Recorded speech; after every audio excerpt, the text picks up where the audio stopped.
Olá, programa Em Discussão Saúde está no ar. Vamos falar do Fevereiro Laranja, mês dedicado a campanhas de esclarecimento sobre a leucemia. Eu recebo o Dr. André Neder Abdo, ele é hematologista, e também Anne Nebenzal, é nutricionista. Muito obrigado pela presença de vocês. Dr. André Abdo, hematologista, muito obrigado. Eu gostaria de começar falando sobre o que é a leucemia, né? Porque Fevereiro Laranja as pessoas não estão muito acostumadas ainda, é relativamente novo. Então, para a gente esclarecer primeiro a população sobre a leucemia, por favor. Leucemia, inicialmente, ela é uma doença que causa uma certa comoção geral e muitas lendas são criadas, porque ela ainda é uma doença em estudo e constante inovação, principalmente nos últimos 10 anos. Mas a leucemia, basicamente, a definição dela é um câncer que acomete o sangue, no caso, quem produz o sangue, que é a medula óssea. Então, o câncer da medula óssea, ele é chamado, grosso modo, de leucemia. A leucemia ela não é uma doença única e ela, dependendo de qual tipo, ela tem comportamentos, tratamentos, prognósticos absolutamente diferentes. Eu gostaria depois de explicar um pouquinho mais sobre as diferenças. Nós vamos detalhar. E acomete mais crianças ou mais adultos, doutor? Novamente, Jeremias, depende muito de qual tipo que nós estamos falando. Existem alguns tipos que são muito mais frequentes em crianças e outros que são muito mais frequentes em adultos e praticamente não existem em crianças. Então, dependendo do tipo, se é aguda ou crônica, se linfóide ou mieloide, que são as duas grandes divisões, você tem uma população de especial interesse acometida. Eu tenho os dados aqui do Instituto Nacional do Câncer, o INCA, para o Brasil no ano de 2019. Neste ano, a estimativa é de 5.940 novos casos de leucemia em homens, quase 6 mil casos, e 4.800 em mulheres. Se você for olhar em números absolutos, não dá para dizer também que é uma doença que acomete um índice muito alto da população, né? Mas, ao mesmo tempo, é uma doença que precisa ter muitos cuidados e a gente vai falar durante o programa, inclusive nutricionais e psicológicos, né, doutor? Porque um diagnóstico desse, principalmente numa criança, também no adulto, né, envolve muita família, então é preciso ter um preparo, né? Então, antes de passar a palavra para a nossa nutricionista, queria que a gente, pelo menos, abrangesse os tipos de leucemia para a gente aprender. Aliás, falar um pouco também, doutor, da produção do sangue, né? Porque a gente falou que ele é produzido... Na medula óssea. E a gente às vezes confunde, né? Medula óssea, pensa na espinha, não tem nada a ver, né? Sim. Porque a medula também existe a medula espinhal, mas a medula espinhal que fica na coluna, ela faz parte do sistema nervoso central, grosso modo o cérebro, né? A medula óssea não. A medula óssea é o que a gente chama de tutano. Ela é a parte constituinte interna do osso, dos ossos longos principalmente, e é lá que todos os elementos do sangue são produzidos. Tutano, porque quem já viveu na roça ou mesmo está mais apto, assim, por exemplo, lá no boi, por exemplo, você pega o osso, você vê o tutano, é aquela parte dentro do osso, né? Se você fizer um corte axial, enfim, você vai ver ali aquele envolvimento. É ali dentro do osso que é produzido o sangue, né? Exatamente essa definição. É aquela partinha vermelha que é chamada de tutano. Aquela parte especificamente se chama medula óssea e é lá que todos os elementos são produzidos. Até brincava com o senhor antes, falei, e se a pessoa tiver osteoporose? Aí o senhor me explicou que não, né? Porque a osteoporose é por fora do osso, ali a produção do sangue está bem ali. E é ali que pode ocorrer o problema, né, doutor? Da leucemia, tanto a aguda quanto a crônica. Exatamente. A base de toda a leucemia, em princípio, é a medula óssea, que é a fábrica do sangue. Então, você tem os dois grandes grupos de leucemias, que são divididas em agudas e crônicas. As leucemias agudas são aquelas que a gente ouve falar que mais impactam, porque são doenças, como o nome já diz, são agudas, são doenças bastante agressivas, uma apresentação clínica bastante agressiva também, que muitas vezes leva à internação hospitalar, na grande maioria das vezes há necessidade de internação hospitalar, muitas vezes por longos períodos, e requer uma assistência e um tratamento muito rápido. Aguda. Exatamente, essa é a leucemia aguda, que também é subdividida em dois grandes grupos, nas linfóides e mieloides.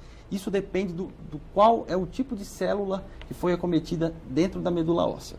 Então, a linfóide, por exemplo, como você citou, ela é muito mais frequente nas crianças. Ela é a leucemia mais comum da infância.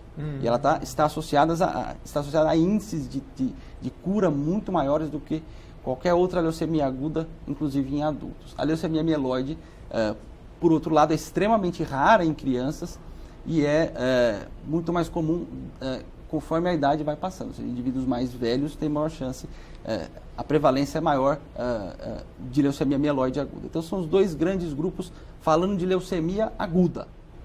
Na leucemia crônica, ou nas duas leucemias crônicas, a divisão é a mesma, leucemia mieloide crônica e leucemia linfóide crônica. Basicamente, elas são doenças que têm um comportamento muito mais lento, muito mais indolente e que, na maioria das vezes, são descobertas por exames de rotina. A pessoa vai fazer um check-up no cardiologista e percebe que as séries do sangue estão muito altas. A partir daí, se faz a investigação. O que estaria alto? As séries do sangue. O sangue é dividido em 3 grandes séries. A série vermelha, que é responsável pelo transporte do oxigênio, vamos chamar de hemoglobina, tá? Que está associada às anemias, por exemplo. A série branca, que está relacionada ao combate de infecções, e a série, a série plaquetária, ou as plaquetas, que estão relacionadas com a coagulação do sangue.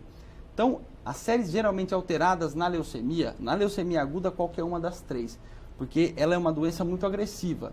Na maioria das vezes a medula óssea fica toda tomada, então nenhuma das 3 séries são adequadamente produzidas. Na leucemia crônica, não. Como ela é uma doença mais insidiosa, mais indolente, o que na maioria das vezes acontece, que somente a série branca está aumentada.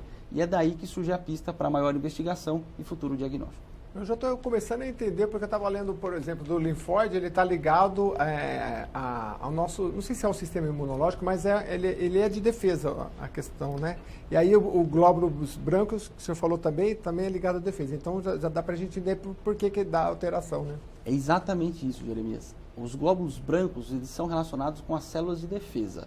E as células que estão acometidas na leucemia mieloide crônica e na leucemia linfóide crônica são as células de defesa.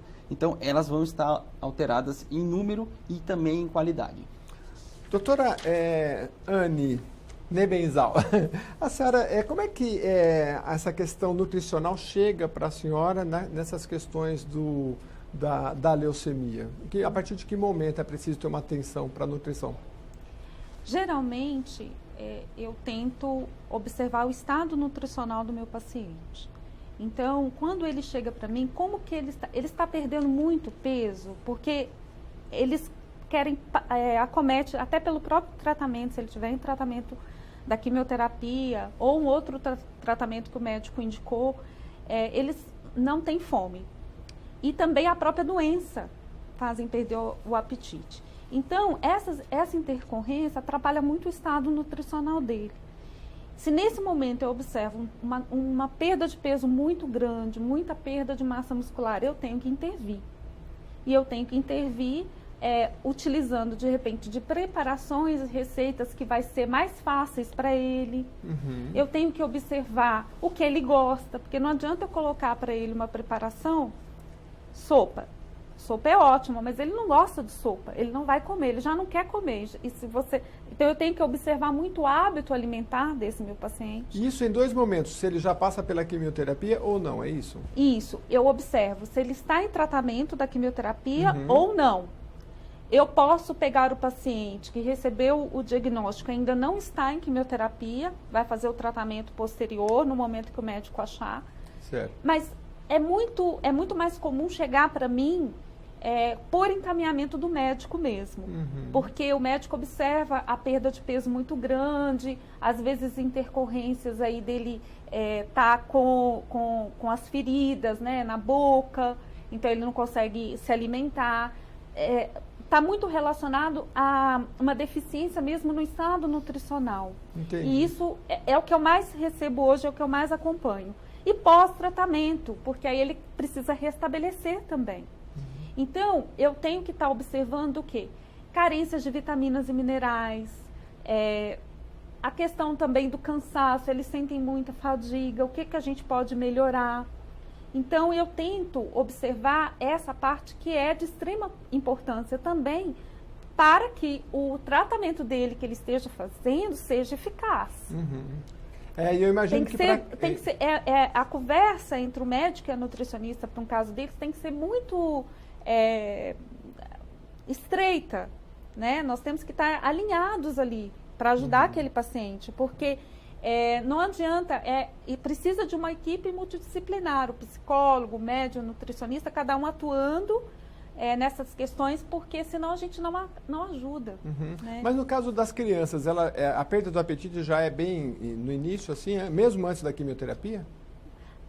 O que acontece muito as crianças, elas trabalham um pouco melhor, né? Isso daí. Mas tem crianças que já são ruins para comer. Não é só pela doença. É verdade. Muitas vezes o pai já chega, mas ela sempre foi muito ruim para comer. Então, a gente já pega, às vezes, uma questão que já existia, não por causa da doença, mas própria da criança. Então, você tem que atuar aí para não... Agora, ela está no momento que ela precisa de uma atenção e tem que ser feito um trabalho, de repente, até junto com o psicólogo, para que aquela criança possa comer, de mostrar para ela a importância daquele momento dela se alimentar bem, dela comer bem, né? E isso existe técnicas, existem ferramentas, estratégias que a gente usa, profissionais, para poder ajudar. Então, daqui a pouquinho você vai trazer aí, porque, olha, para dar comida, seja para criança ou para idoso que não quer comer, acho que precisa de umas técnicas aí, porque quando eles não querem... Precisa de umas técnicas. Então, você vai me ensinar daqui a pouquinho, e a todos os nossos telespectadores, mas, doutor André, vamos falar um pouquinho dos sintomas. Sintoma é sempre complicado, porque, assim, eu estava lendo alguns dos sintomas e, às vezes, serve para várias doenças. Eu acho que o papel do médico é complicado, né, a partir do sintoma. É o sintoma, aí vem os exames, é um conjunto de coisas para chegar ao diagnóstico, né? Perfeito, Jeremias. Nesse grupo de doenças, tanto agudas quanto crônicas, os dois tipos de leucemia, os sintomas eles são bastante variados. Mais uma vez, todos os sintomas estarão relacionados à deficiência da produção dos elementos do sangue. Então, isso se torna uma coisa mais ou menos lógica. Quando você não tem produção da série vermelha, você vai ter anemia. Então, você pode ter sintomas de cansaço, fraqueza, falta de apetite. Quando a série branca é acometida, você tem os glóbulos brancos, as células de defesa mais baixas, você pode ter predisposição a ter infecções. E quando as plaquetas estão baixas, que estão relacionadas à coagulação, você pode ter hematomas e sangramentos. Então, qualquer uma dessas três séries pode estar alterada, ou as três. No caso da leucemia aguda, como é uma doença primariamente da medula óssea, com uma agressividade muito grande, na maioria das vezes as três séries estão alteradas. Então, existe, e os sintomas ainda não são específicos, muitas vezes não são infrequentes, diversas idas a, por exemplo, serviços de saúde, como o BS, vai com, tá com febre, porque já está com infecção, manchas pelo corpo, é dengue. E aquelas dengues que duram 40 dias, não é dengue. Isso provavelmente está refletindo a deficiência das células do sangue que são produzidas pela medula óssea. E caso, a importância do diagnóstico precoce, doutor, e como fazer o diagnóstico precoce, como o senhor acabou de citar, né? Para não errar, será que é dengue? Mas uma dengue que dura 40 dias, o senhor disse que não dura tanto assim, né? Qual é a orientação geral que a gente pode dar, inclusive para o médico também, já que o senhor é um especialista ali nessa área? Eu acho que a educação é para todos mesmo. E os casos, eles são extremamente difíceis. O diagnóstico precoce ele é desejável em qualquer doença oncológica. Sempre que você fala em câncer, o diagnóstico precoce, teoricamente, está associado ao melhor desfecho. Também é assim nas leucemias, um pouco menos, tá? Porque no caso das leucemias agudas, muitas vezes o diagnóstico já é feito com a medula óssea tomada, porque os sintomas, mais uma vez, são pouco característicos e, na maioria das vezes, você já vai ter o doente com a apresentação já das três séries do sangue mais baixas. Na leucemia crônica, o oposto. Geralmente a pessoa não sente nada e vai no exame de check-up. Não há um exame específico, a não ser o hemograma, que é o exame que analisa as séries do sangue, mas, por exemplo, não há indicação de ficar fazendo hemograma anual ou hemograma a cada mês para prevenção de leucemia. Isso não existe, infelizmente. Então, em geral, esse diagnóstico acaba chegando para o médico porque de um outro problema, apesar que assim, a pessoa já vai tendo algum tipo de problema, ela começa a procurar o médico e aí tem as séries lá do exame de sangue que o senhor falou e acaba se encaminhando. Aí o médico geralmente é o quê? O endocrinologista que vai analisar ou é o hematologista? Na maioria das vezes, o primeiro médico é o clínico geral. É o médico que recebe o doente com queixas inespecíficas. Por exemplo, palidez, que já pode refletir a anemia, ou equimoses, que são hematomas mais extensos pelo corpo.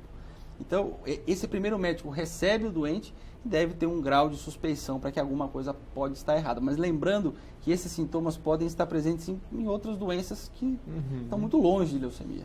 Doutora Anne, um dos grandes prazeres, disse uma vez um próprio médico para mim, da vida é comer, né?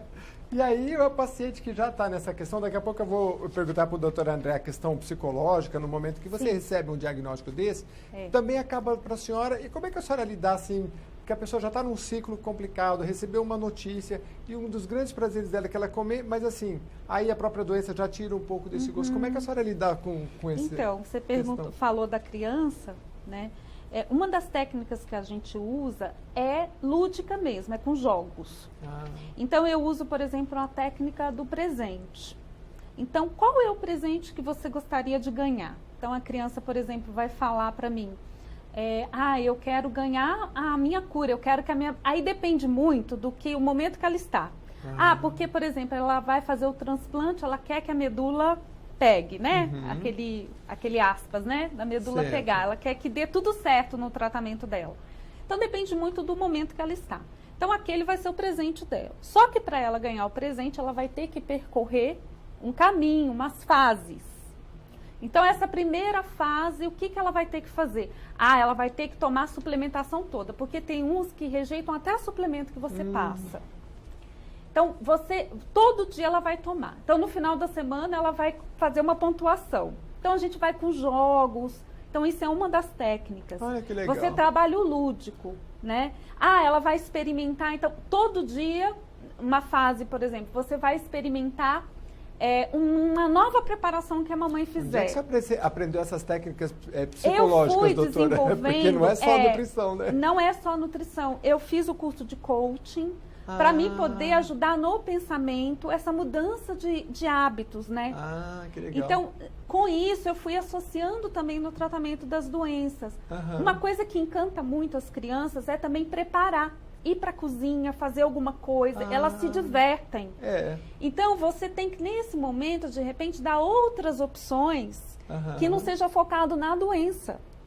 Por que não fazer opções de saúde que tragam coisas boas, que ela vai se sentir bem? Então, a criança, dá para a gente trabalhar técnicas, dá para a gente trabalhar outras ferramentas que levam a criança a se alimentar de uma forma sem ser também na punição, né? Na obrigação. Obrigação. Que aí aquilo que pode ser um prazer, o alimento, se torna uma obrigação e aí tem que comer tal coisa, né? Bom, minha mãe, eu sempre brigo aqui, né? Ela falava, mistura no arroz e come. Não tem querer, doutor. Hoje mudou muito, né? Mas a questão psicológica é importante. O senhor me parece que onde o senhor atende, aqui no hospital, aqui em São Paulo, né? Eu trabalho no setor público, no Instituto Câncer de São Paulo, e no Hospital das Clínicas, e no setor privado, no Hospital Oswaldo Cruz.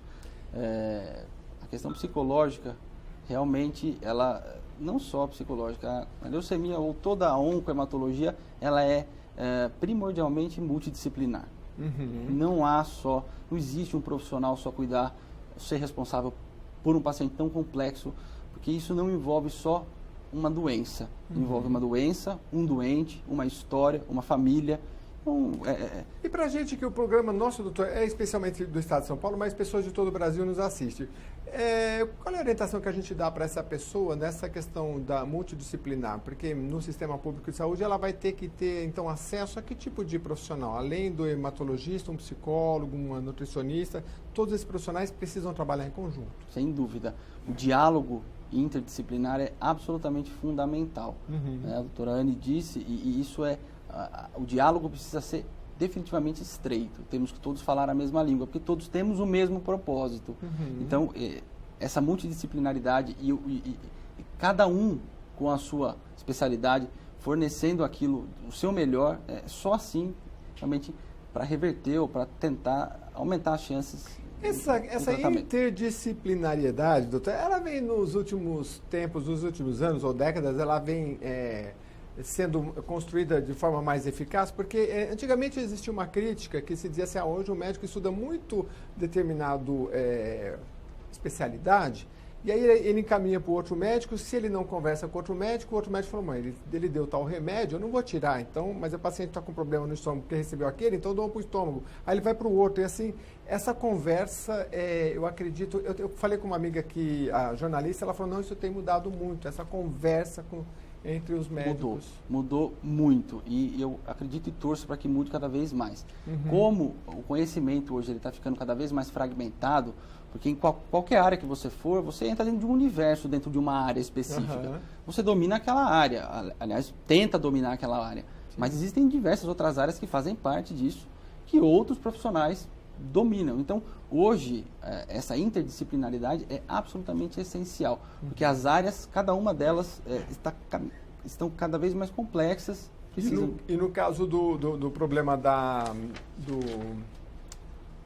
que a gente está tratando, quais são os profissionais mais envolvidos? É o hematologista, o psicólogo? Geralmente, nas leucemias agudas, como a abordagem inicial ela é basicamente intra-hospitalar, então é desejável que, obviamente, tenha um médico, toda a equipe de enfermagem, tenha um psicólogo, tenha uma nutricionista e muitas vezes até um odontologista, ou seja, o cirurgião dentista. E o tratamento, doutor? Uma vez indicado, chegou-se ao diagnóstico, em 100% dos casos é necessária a quimioterapia, no caso da leucemia? Depende se aguda ou crônica. Nas formas agudas, praticamente 100% do tratamento vai ser a base, em algum momento, de quimioterapia. Nas formas crônicas, não. Nas formas crônicas, a quimioterapia pode estar presente, mas hoje existem alguns remédios um pouco mais modernos, que podem até ser incluídos como quimioterapia, mas que são mais direcionados às células doentes. Então fazem menos mal e hoje tem um nome um pouquinho diferente, são chamados de pequenas moléculas e não só com a alcunha de quimioterapia. E a quimioterapia, como é que ela se dá? Algumas vezes por semana, o paciente vai lá, é intravenosa, como é que funciona? Mais uma vez, nas formas agudas e inicialmente quase 100% do tratamento é intra-hospitalar, ela é feita com quimioterapia em altas doses, intravenosa, pela veia. É preciso geralmente de uma veia mais calibrosa, então muitas vezes se precisa de um acesso venoso definitivo, que são aqueles catéteres que se passam, e a quimioterapia ela é o tratamento inicial, mas todo o suporte, porque lembra mais uma vez que a medula óssea está acometida, os elementos do sangue não serão produzidos. E com a quimioterapia você vai destruir ainda mais. E o seu intuito é limpar a medula óssea das células ruins. Então você vai precisar de um suporte de todos os outros elementos do sangue, transfusões, etc. Ou seja, é uma guerra interna mesmo, que o senhor falou, é uma guerra, e na guerra não dá para você, não morre só os maus, morre os bons e os maus, para que no final você chegue a um resultado, que no caso da quimioterapia é manter a integridade da pessoa. Mas no caso já que a leucemia, doutor, o senhor estava explicando inicialmente, que ela se dá dentro onde se produz o sangue, que é dentro dos ossos. Isso é dentro de todo o esqueleto humano ou ela pode se dar numa região localizada dentro de uma parte onde ela está? Eu queria entender se a quimioterapia ela tem que agir no corpo todo, em todo o esqueleto. Exatamente. Essa é uma pergunta muito boa. Por que só um osso não tem leucemia e todos os ossos acabam tendo, todas as medulas acabam tendo? Essa é uma pergunta muito, muito interessante. Mas o tratamento, basicamente, ele é sistêmico. Lembrando que ela se inicia na medula óssea, mas não necessariamente ela permanece só na medula óssea. Ela pode invadir o cérebro, ou seja, o sistema nervoso central e outros órgãos, pele, intestino. Essas células, principalmente nas leucemias agudas, ela tem um potencial de malignidade, um potencial de agressividade muito grande, inclusive na invasão de outros órgãos. Então o tratamento ele é sistêmico, não se trata só um órgão específico, se trata o corpo todo. Muito interessante. A gente vai para um rápido intervalo. O programa em Discussão Saúde está tratando aqui da leucemia no Fevereiro Laranja, que é um mês dedicado a todo o esclarecimento disso, e a Assembleia Legislativa dá voz a todos os profissionais envolvidos que trabalham e querem esclarecer a população sobre esse tema. Eu volto já, depois do intervalo, para falar mais sobre o tratamento, o envolvimento da nutricionista nesse processo todo, e esclarecer principalmente quanto tempo leva o tratamento e quais as principais providências que a família tem que tomar no caso de um diagnóstico como esse. Eu volto já.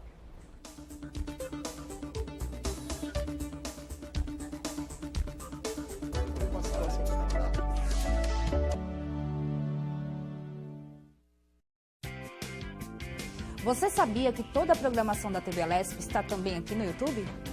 Todo o conteúdo da TV pronto para assistir a qualquer momento e compartilhar de onde você estiver. Acesse pelo seu smartphone, tablet ou outros dispositivos. Acompanhe também o ao vivo, o trabalho das comissões, das CPIs, audiências públicas e as sessões legislativas. Além da nossa programação, o Jornal da Assembleia com todas as informações do Parlamento. Deseja rever? Perdeu algum programa? Depois das transmissões, eles estarão disponíveis no nosso canal, organizados em playlists de fácil acesso. Clique em gostei, se inscreva e ative o sininho para receber as notificações de todos os vídeos publicados. Fique por dentro de tudo o que acontece aqui na TV do Parlamento Paulista.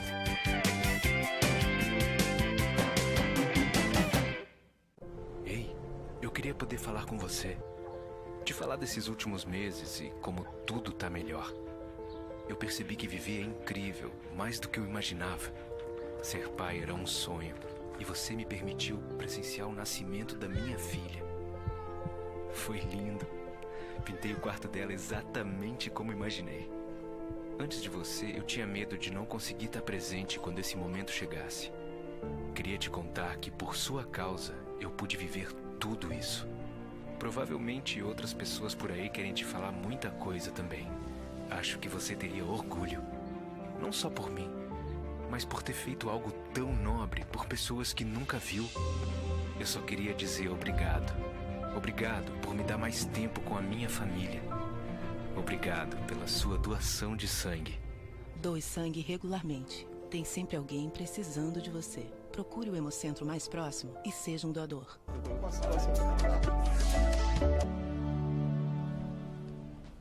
Olá, o programa Em Discussão Saúde está de volta aqui na Assembleia Legislativa, dando voz àqueles que estão envolvidos ou colaborando com o Fevereiro Laranja, um mês dedicado a campanhas de esclarecimento sobre a leucemia. Eu volto aqui um pouco com o doutor André. A gente falava antes do intervalo, doutor, sobre o tratamento. Então, a leucemia, o senhor explicou no primeiro bloco que ela é uma doença que começa dentro da própria produção do sangue que a gente tem, né? Acomete crianças até 5 anos e depois, durante a vida, ela vai reduzindo e depois dos 50 anos pode voltar a cometer isso, né? Um pouco mais.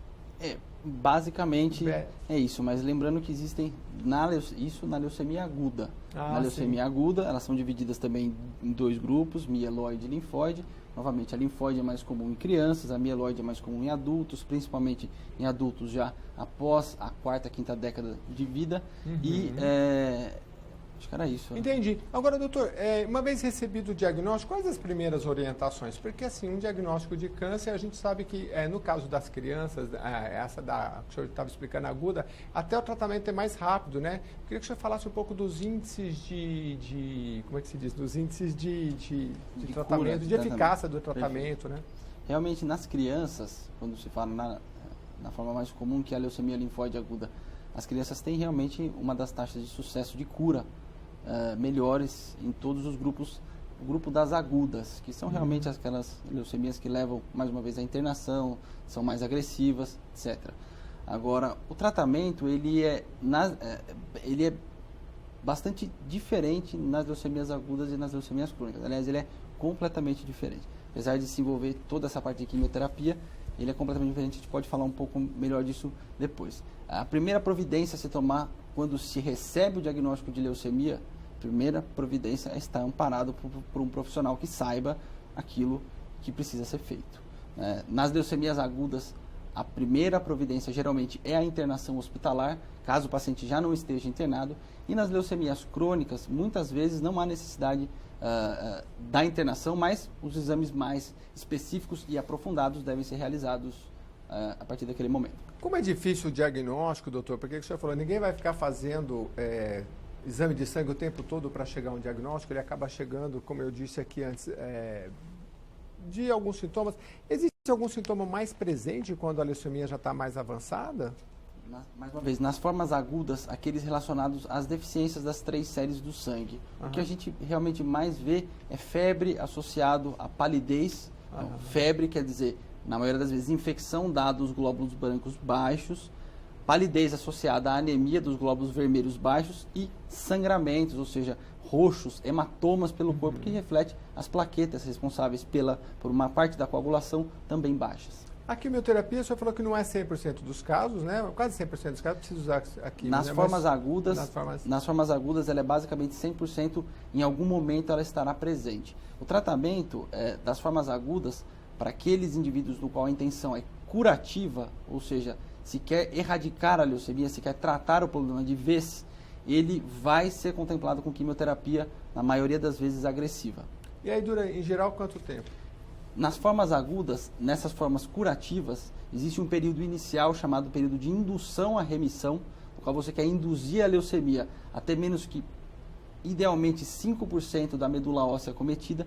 Esse período, ele geralmente aborda em torno de 30 dias, não necessariamente a quimioterapia 30 dias, mas a duração dele até a obtenção dessa remissão, desse índice, é em torno de 30 dias. A partir daí, você dá o tratamento de consolidação, ou seja, você quer consolidar aquela resposta uma vez adquirida. E esse tratamento, ele envolve quimioterapia e pode envolver, em uma boa parte dos casos, o transplante de medula óssea. Queria falar do transplante de medula óssea, mas só para também deixar claro, doutor, o índice de sucesso no caso de cura, eu sei que tem vários tipos que você falou, tem a aguda, tem a crônica, a linfóide e a mieloide, né? Mas dá para dar um índice geral assim de sucesso? Não sei se depende também do tempo do diagnóstico, né, da precoce ou não. Perfeito, Jeremias. Índice de prognóstico hoje em leucemia é muito complicado, porque, mais uma vez, depende da faixa etária, depende do subtipo. Mas vamos falar do protótipo de sucesso naquilo que se chama leucemia e o sucesso dentro da oncohematologia e da oncologia. É a leucemia mieloide crônica. Com um remédio via oral contínuo, se obtém uma taxa de sobrevida em torno de quase 85%, 90% em 10 anos. Né? Lembrando que isso há 15 anos atrás, a sobrevida em 5 anos era 40%, ou seja, 40% das pessoas estariam vivas depois de 5 anos. Hoje a gente consegue, com um comprimido por dia, obter basicamente em 10 anos quase 90% dos pacientes vivos. Protótipo de sucesso. As leucemias agudas, em contrapartida, principalmente nos adultos, as taxas ainda deixam a desejar. Entendi. Doutor, eu me lembro, há muitos anos a gente ouvia falar da bomba de Hiroshima e de leucemia no Japão, né? Eu queria falar sobre isso em relação aos fatores de risco, porque, pelo que eu estou entendendo, não tem muito o que fazer em relação aos fatores de risco, mas eu queria que você explicasse essa relação com a bomba atômica. Perfeito. Tanto a bomba atômica quanto outras catástrofes, como as guerras, elas deram origem tanto a mais estudos sobre o câncer quanto do tratamento do câncer. Uma vez que as quimioterapias, uma delas foi descoberta depois que um navio na Itália foi bombardeado com o gás sarin, que é o gás mostarda. A mostarda nitrogenada é uma das primeiras quimioterapias que foram comercializadas e ela veio depois de um bombardeio de um navio na Itália durante a Segunda Guerra.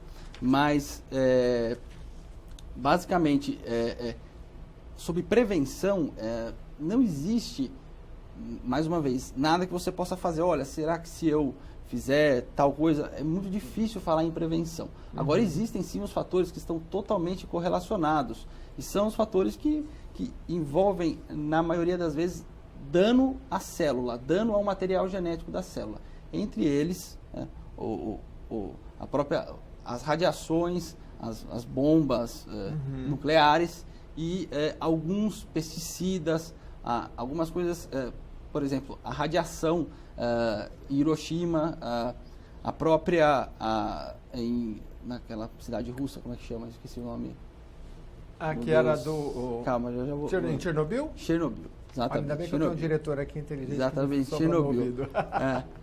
Todas essas, se você pegar o índice de doenças oncológicas, é muito alto, e de leucemia também. Então, e acabou se realizando esses estudos.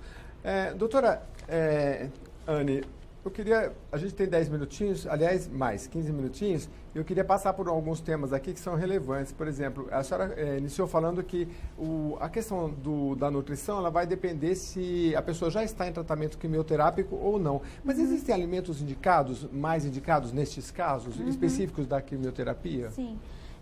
Na quimioterapia, a gente tem que evitar com que a gente destoxifique muito esse organismo, porque ela está tomando uma medicação que eu preciso que essa medicação seja eficaz. Então, eu não posso colocar nada que atrapalhe. Então, a gente orienta evitar chá verde, evitar o grupo das brássicas, o brócolis, a couve-flor, a couve, o repolho. Isso quando está tomando, passando cúrcuma, pela quimioterapia. Isso, a cúrcuma também, que é o açafrão da terra. Evitar alimentos muito industrializados, com muito aditivos químicos. Isso que o doutor falou, tudo que pode causar lesão na célula, eu tenho que evitar nesse momento. Entendi. Evitar excesso de embutidos, excesso de alimentos processados, evitar, de repente, até as carnes vermelhas. Eu tenho que valorizar também os alimentos antioxidantes, os alimentos anti-inflamatórios, e aí a gente tem vários alimentos que são chamados os alimentos funcionais. E como lidar né? com isso, doutora? Se a pessoa tem ânsia de vômito, a pessoa pode estar desnutrida e às vezes tem que retirar alguns alimentos. Sim. Aí é complexo. Cada caso é um caso. Eu tenho que olhar a individualidade. É óbvio que tem alimentos que, mesmo sendo bom para a pessoa não suporta, ou a pessoa naquele momento não consegue. Mas dentro da alimentação, a gente hoje pode colocar os alimentos de outra forma. Então, por exemplo, ele estava acostumado a comer um alimento in natura. Agora ele não dá conta. A forma gelada, eles aceitam muito bem. Então, eu posso bater, por exemplo, com iogurte. Eu posso, de repente, fazer um sorvete mais funcional, um sorvete mais saudável. Com frutas, né? Com Banana, frutas, sei lá, maçã, isso. enfim. Dá para fazer. Uma vitamina. Então, de repente, ele comeu abacate, ele não dá conta, mas ele dá conta de tomar uma vitamina. E a gente pode aumentar, um caso, por exemplo, do paciente que está perdendo muito peso. Eu posso colocar densidade calórica. Então, de repente, eu vou usar o leite de coco em pó. Eu vou colocar o leite de castanha, leite de coco. Existia leite de coco em pó. Néctar de coco, que dá para colocar, que é uma calda muito boa. Olha. E a gente tem que preocupar também com alimentos muito ricos em açúcar e de alta carga glicêmica, né? Esses alimentos têm que tomar tomar no Brasil é muito comum, né? Muito tudo comum, com muito doce, muito né? comum, Comparado tudo a alguns países exatamente, aí, muito carrega doce, no muito açúcar. O açúcar é um combustível para o câncer. O câncer ama açúcar. É a gasolina do câncer, eu brinco assim. O câncer ama açúcar. Açúcar para ele é vida. Mas aí no caso das crianças também, aí por isso que entra o seu trabalho de coaching também, porque não é fácil, né? Tirar das crianças. Você tem que tentar achar outras formas de colocar, de repente, essa vitamina. De repente nós vamos adoçar, por exemplo, com banana. Eu não vou colocar direto açúcar, mas vou colocar uma outra. Então, tem que achar soluções aí que E no caso da desnutrição, doutora, precisa de suplemento? Geralmente, sim. Só com alimentação, às vezes a gente não consegue, porque ele para de comer. Então, muitas vezes, na maioria dos casos, a gente tem que suplementar. Queria até que a senhora explicasse também o que é realmente o suplemento, porque hoje tem tanta denominação, tem o suplemento, o complemento, mais a vitamina lá, o que é realmente um suplemento e como é que a pessoa acha isso? É na farmácia, no mercado? O suplemento, ele é como se fosse uma refeição completa. Então, ele vai ter como se você pegasse e colocasse numa caixinha aquela quantidade que você precisa. Tem suplementos hoje, por exemplo, o paciente toma 30 ml, ele já atinge, por exemplo, 500 calorias. 30 não, 90. 3 vezes ao dia ele já atinge, por exemplo, 500 calorias.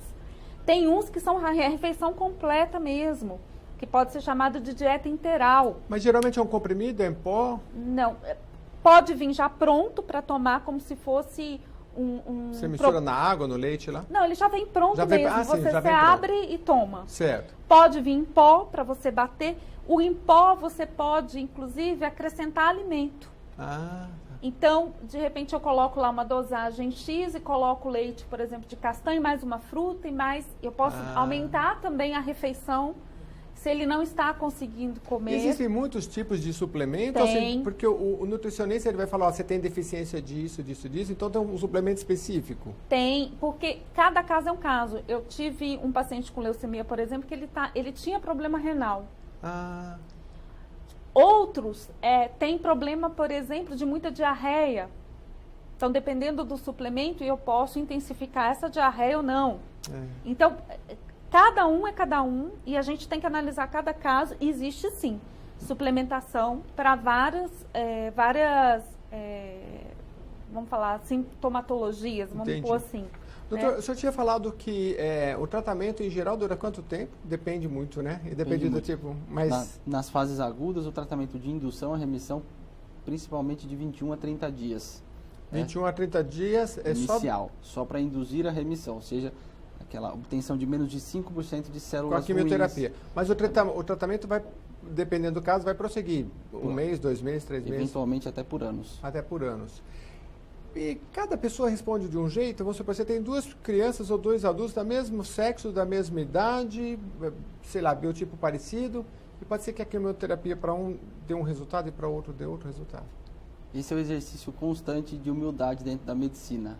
Então, aquilo que você acha que vai acontecer porque aconteceu com um paciente igualzinho, não acontece. Obviamente, a gente trabalha dentro de uma margem de segurança, imaginando que nós sabemos aquilo que vai acontecer ou aquilo que a gente pode enfrentar, mas definitivamente cada paciente é uma lição. Uma lição. Doutor, mucosite, eu queria que o senhor explicasse, até para eu passar um pouquinho para a Anne, para ela explicar também como é que em relação à alimentação a gente pode tratar, inclusive para os pais, né, que têm crianças com isso, que às vezes a criança pode ter algum tipo de queixa e ele não sabe ainda o que seria mucosite. A mucosite, ela é um dos sintomas mais frequentes e mais difíceis de ser manejados durante a quimioterapia agressiva. Lembra que a quimioterapia ela é tóxica para a célula, então o que ela gosta é de destruir células que estão se dividindo rapidamente, como é o caso das células cancerígenas. Só que elas não são específicas das células cancerígenas. Então, nós temos toda a mucosa que vai desde a boca até o ânus, onde as células realmente se replicam. E existe uma quantidade de células que são muito sensíveis à quimioterapia. O que existe na mucosite vamos fazer uma analogia com o que acontece com a cabeça, com o cabelo. A mucosa fica totalmente careca. E ela fica exposta, isso pode ser porta de entrada para germes, isso pode formar úlceras. E isso, quando acontece da boca, qualquer lugar da boca até o ânus, isso é chamado de mucosite, ou seja, a inflamação da mucosa. Essa parte interna, então, da boca, o esôfago, até talvez o rim, tudo isso é mucosa. Exatamente. E geralmente ela é um pouco mais... tem um pouco de mais rugosidade, talvez seja isso. E ela fica mais lisa. Ela fica lisa. E aí dói. Exatamente. E aí pode doer a boca, dói o esôfago, dói Pode tudo. doer exatamente tudo.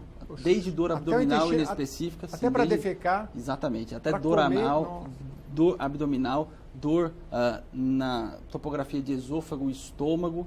E a mais chata realmente, que é a oral, onde se apresenta muitas vezes com aftas, úlceras, que dificultam demais a nutrição, dificultam qualquer... Aí a gente, por exemplo, quando a gente toma um remédio muito agressivo, a gente costuma tomar o omeprazol, né? Ele faz uma capinha. Eu já ouvi falar, não sei se a doutora sabe, não sei se é verdade também não, que o mamão, ele cria uma capazinha parecida com isso dentro do estômago e também protege, eu não sei, né? Nesses casos, como é que faz, doutor? Com toda essa problemática que a gente já falou, às vezes uma criança que já não gosta de comer de tudo, já perde o apetite, tem náuseas e mais esse problema. É um dos maiores problemas da nutrição, é a mucosite. Porque quando afeta a boca, você imagina, a pessoa já não quer comer, ainda sente dor. Então, é um dos maiores problemas. Uma das coisas que alivia, como eu falei, é o chá de camomila. O chá de camomila ele alivia. Tem pacientes fazendo até picolé de chá de camomila para chupar. Mas aí você tem que avaliar até que ponto não está afetando tanto o estado nutricional. Porque aí que eu falei que essa conversa com o médico, ela tem que ser muito estreita. Porque, de repente, vai precisar passar uma sonda nesse paciente, porque ele não suporta mesmo. De repente, vai ter que ser uma alimentação parenteral, intravenosa. Então, aí que entra esse conjunto de ações junto da nutrição com o médico, para ver o que ficaria melhor. Porque se durante de um dia para o outro a gente vê que ele está perdendo muita massa, está perdendo peso, não consegue. Você vai lá, ele não conseguiu comer nada naquele dia, não está conseguindo tomar a dieta integral, nem tomar líquido a dieta. É a hora da gente intervir de outras formas. Então, a mucosite é uma situação que requer muita atenção da nutrição, muito cuidado, e um diálogo muito grande com o médico para ver qual que é a melhor postura ali, né, conduta ali para ajudar. E esse levantamento, com tanta complexidade, se a pessoa está perdendo os níveis de vitamina, tudo que ela precisa para o corpo, é uma medição que mensal tem que ser feita para ver se... Geralmente, quando ela está no hospital, a nutrição passa diariamente observando isso. Mas os exames, né? para ver se ela não está desnutrida, enfim, tem que ser... Não, a própria conduta de você observar o recordatório do que ela está comendo, o peso, as circunferências, tem várias formas de fazer a avaliação nutricional. Isso é feito diariamente, porque essa perda ela é muito rápida. É muito rápido, você nota assim de dias já. Ela tem, e por isso que tem que intervir. Se ele estiver hospitalizado, até é mais fácil. Entendi. Doutor, eu queria, não posso deixar de encerrar sem falar de transplante de medula óssea, porque eu me lembro que tem dois tipos de transplante, né? Autólogo, exatamente. Autólogo. Não é sempre que precisa, depois do tratamento da quimioterapia, fazer transplante de medula. Mas existe um índice aí de necessidade? Exatamente, Jeremias. O transplante de medula óssea ele tem esses dois tipos. O transplante autólogo, que você recebe a sua própria medula, depois de coletada, guardada essa medula e você receber uma quimioterapia extremamente agressiva. E o transplante alogênico, ou seja, o transplante no qual você recebe uma medula de outra pessoa. Tá? Nas leucemias agudas, as indicações de transplante elas são bem claras. E o transplante, na maioria das vezes, quando se há intenção curativa, ele faz parte, na maioria dos casos, de leucemia aguda. Dentro da leucemia mieloide, existe um subgrupo específico que muitas vezes não requer o transplante, mas o transplante é parte da realidade de quem tem leucemia aguda, principalmente na fase adulta. E o que é mais comum, o autólogo ou o alogênico? Simples. O problema está na medula óssea. A medula óssea está doente.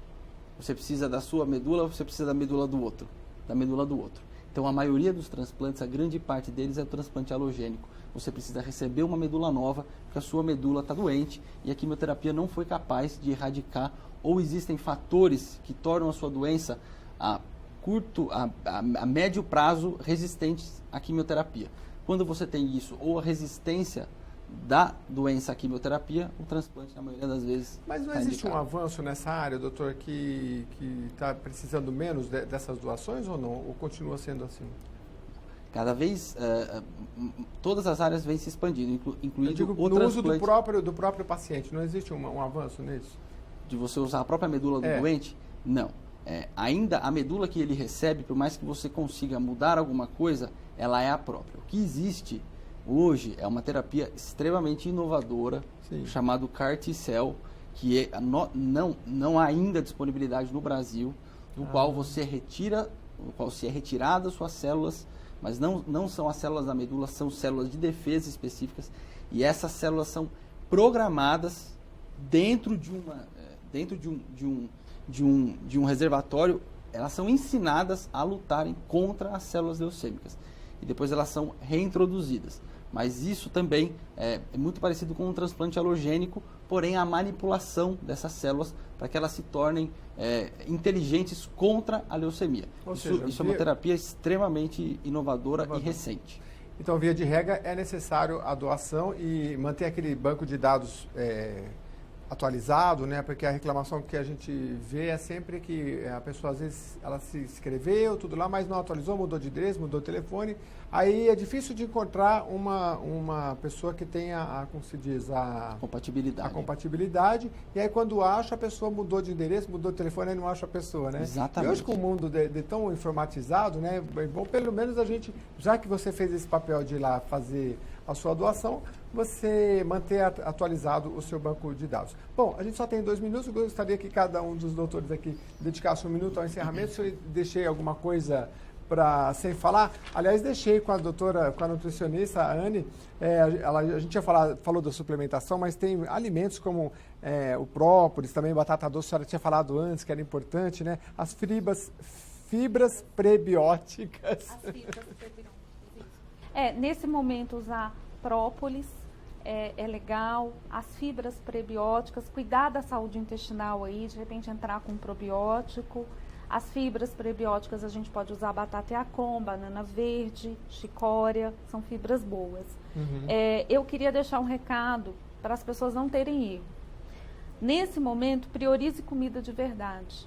Comida de verdade não é produto industrializado. Comida de verdade é o que Deus deu na natureza. Então, não tem erro. Se você colocar na sua alimentação mais comida de verdade, nesse momento vai te ajudar muito. Eu tenho um amigo que dizia assim, eu sou muito precavido, não como nada que não tenha um químico responsável, mas não é brincadeira, né? Não precisa, né? A natureza não precisa de um químico responsável. Tudo perfeito. Inclusive na alimentação. Uma maçã, uma laranja, uma banana não precisa. Não desmerecendo os químicos que são responsáveis pelos alimentos, mas assim, menos enlatados, menos coisas que duram muito tempo, porque tudo isso tem conservante, sal e até às vezes até coisa doce. Outro dia eu fiz uma matéria que tem também sal, né? Você está ingerindo um alimento que é doce, mas também é carregado em sal. Então você acaba prejudicando. Doutor, por favor, suas palavras finais dentro desse tema. Agradecer a oportunidade. Realmente o trabalho de conscientização é absolutamente importante para a população e para os profissionais também, todos envolvidos. E o meu recado final é que procure saber sobre a doença, principalmente se você tem um parente ou alguém que tem o diagnóstico, procure entender sobre a doença, procure um especialista sempre e peça para que realmente o segmento seja multidisciplinar, ou seja, não existam muitos profissionais envolvidos, porque isso é necessário numa doença dessa complexidade. É isso. É o que a gente procurou esclarecer aqui, porque nosso programa é assistido no Brasil todo, então assim, o atendimento multidisciplinar é muito importante. Você passar com o hematologista, primeiro pelo clínico geral, mas o hematologista vai te esclarecer, o psicólogo, enfim, toda uma equipe para que o seu tratamento seja o mais eficaz possível. Muito obrigado pela sua audiência, você que nos acompanha pelas redes sociais, mande suas perguntas. Se você quiser saber mais sobre esse tema, o nosso intuito aqui é dar voz a todas essas campanhas. Em fevereiro é o Fevereiro Laranja de esclarecimento de combate à leucemia. Muito obrigado e até o próximo programa.